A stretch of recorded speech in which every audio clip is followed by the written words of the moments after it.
Low energy, unfocused, foggy? You might be dehydrated. Whether it's hot yoga, over 100-degree weather, or too much sun. Gatorlight, with a specialized blend of 5 electrolytes, was scientifically designed to help move fluids into the body faster for rapid rehydration. Shop now at retailers nationwide.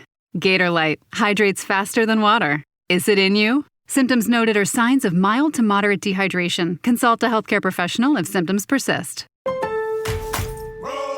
Pros, find the right flooring for the job in Lowe's newly redesigned flooring showroom. Shop our expanded assortment of trusted brands and get up to 35% off style selections, Stainmaster, and Stainmaster Pet Protect Special Order Carpet. And while you're here, save $100 on a DeWalt 20-volt max 6-amp-hour 2-pack of batteries. Now just $179. Get more of what you need faster and save more where it counts from the ground up.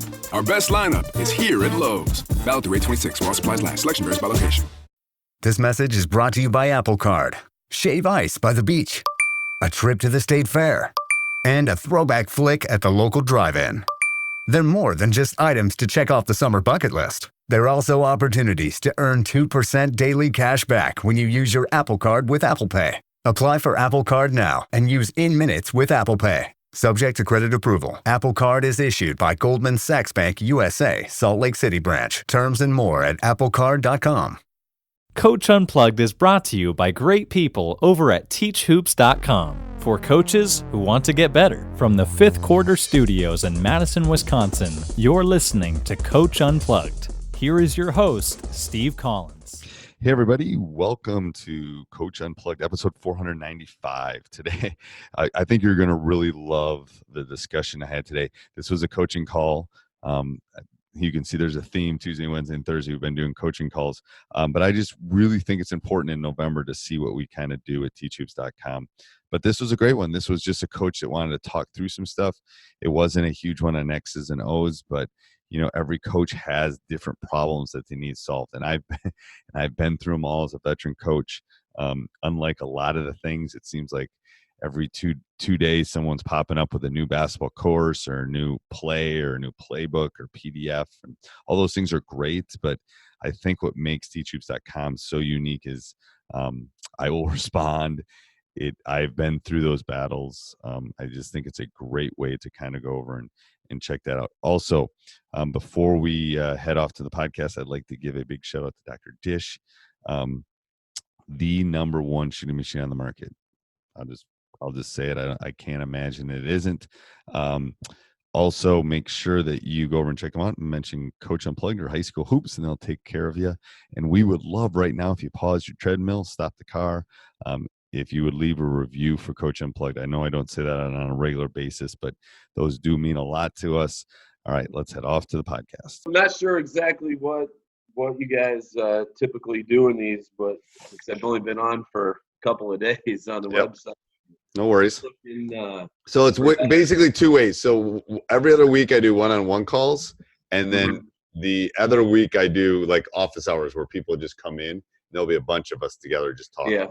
So either way, to get questions answered or brainstorm. My number one thing this year is I have a good returning team. Okay. And I have about 3 guys that got somewhere from Division II to Division I interest this summer. Okay. I don't think any of them are actually going to play. We've had 3 in the last 5 years kids go Division I, but none of these guys are probably going to get to that level. But my thing is playing where they're not just looking for exposure every game. They're not worried about scoring. I talked to them about it yesterday. Right. I think they get it. It's hard when the bright lights go on. So so can they score? Well, 1 or 2 of them are returning. They'll be 3rd-year starting varsity guys. Okay. You know, they played with Zion Griffin. That's at Iowa State. You know, they know what it's like to be big gym, a lot of people. Okay. They can both score, go off 20, 30 points. Okay. One's a guard that really developed. The other one, he was just a random, somebody said, hey, I like one of your players, and I'm expecting it to be Billy Durkin or Aaron Timms, and a guy from North Dakota says, you know, my 5'9" shooting guard that must have hit like 12 threes in some summer game where there's no defense. But That's my biggest fear, is just everyone's trying to score 20 points every game. Right. So here's what I did when I had talent like that is I ran a very structured offense. I controlled them because I knew I could let them go whenever I needed to. So, I would run the swing, I'd run the triangle. I would do something where you would go from A to B because literally I can clear out a side and just let them go. Yeah. So, and I used it to slow them down is what I did. So that's one way. Second way is are you thinking of pressuring and pressing and running?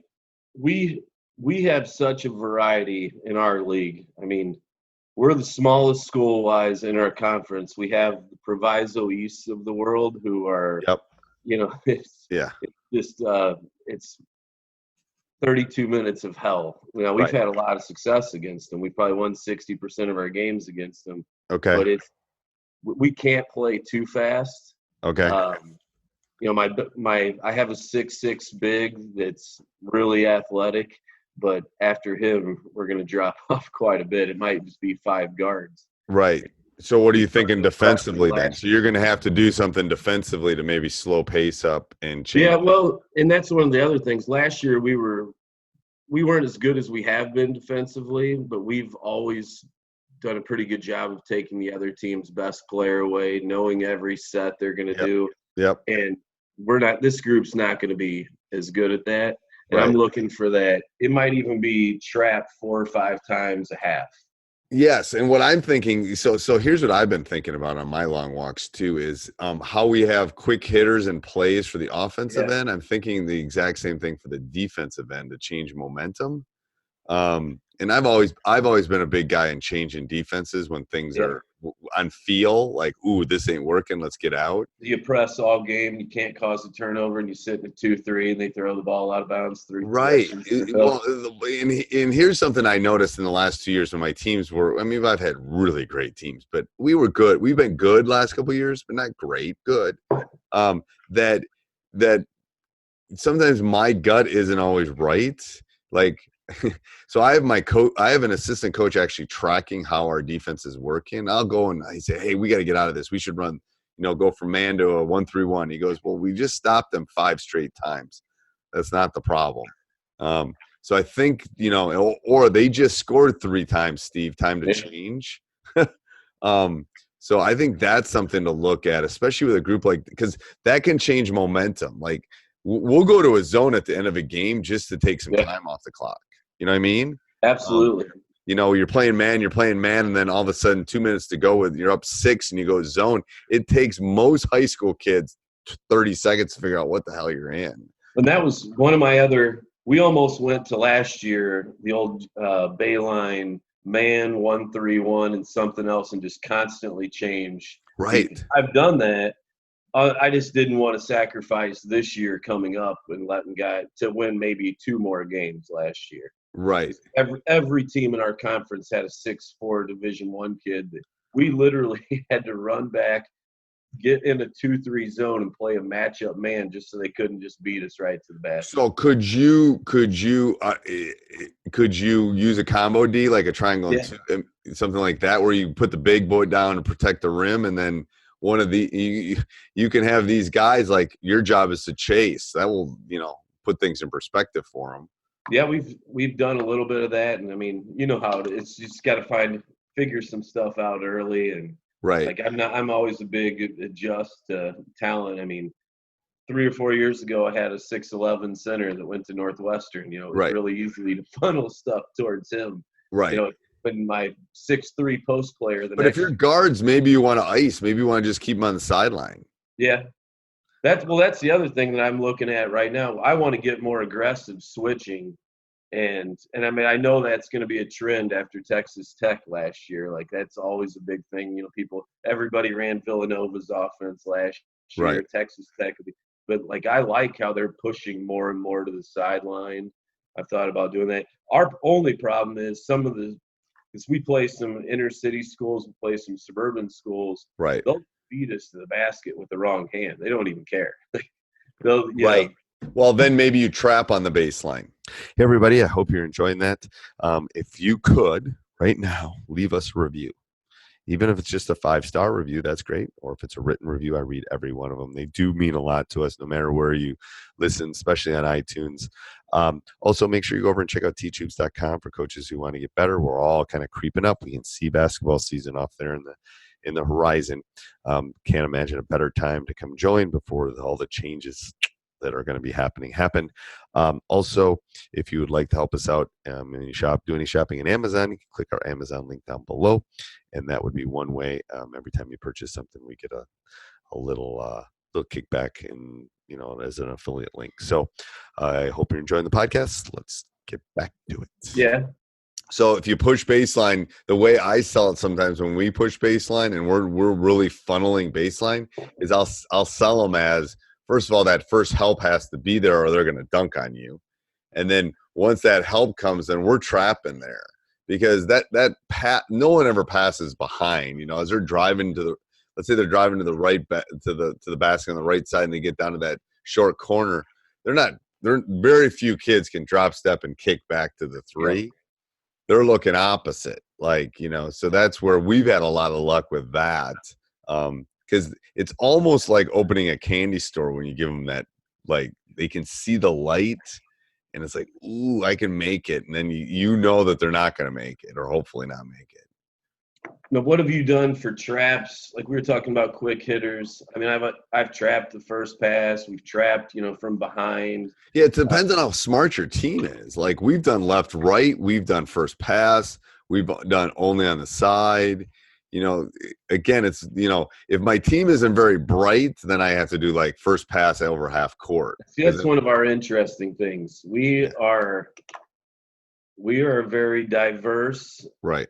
Well, we have incredibly smart kids. Like one of my best players is going to go to probably University of Chicago and play. Right. And we have kids that aren't going to qualify, and which is about the same thing every year. We're kind of it's a very good mix for success. That you basically describe my team basically. And it's my son's gonna why don't you do that? My son's gonna try to go play to get into Colby, which is like going to University of Chicago, and then we got guys that ooh, you're not gonna. And people are like, why don't you run this set that has a back screen after 6 reverses? Yeah, right. That ain't gonna happen. My 6'7" kid, it took us a whole year to convince him where to go in points. Yeah, so then I think easier. What I'm telling you, I think as simple as make miss works with a team like that. You'd be. I mean, even though the coach that's over there knows it's make miss, the kids that are playing are just playing. It's like, whoa, are they in man? Are they in zone? Are they in whatever it is? And then the other thing, I guess, what do you do whenever you have those long man runs and you start trapping after a timeout or something and they hit a 3? How do you convince yourself to do it again? It's hard. Trust me, it's hard. It's hard. My theory, I've gone the other way, that we're just going to hit a 3 on you now. We're gonna score within the first 10 seconds before you have a shot. The thing is, I don't know how good of shooters you have, but my theory is if you get an open look and and your feet are set and you've put your time in, it's going in a lot for us. Yeah. I mean, your league's probably like our league. If you getting open threes is a hard thing. Yeah, and I mean the scouting's so good now, and everybody's big into it.